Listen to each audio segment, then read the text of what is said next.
Ako po si Bugs. And ako po si Bern. At kami po ang Talahib.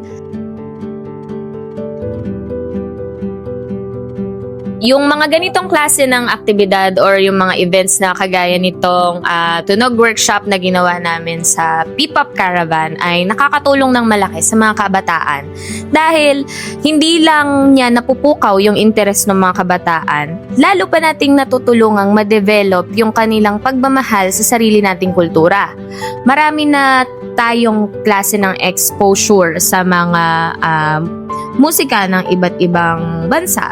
Pero yung musika natin, hindi natin alam, hindi pa natin fully na-explore. So, activities like this, yung workshop namin and the sharing of the musical instruments, yung traditional instruments na somehow na-develop na namin into something more functional na madadala namin almost anywhere and perform to everyone.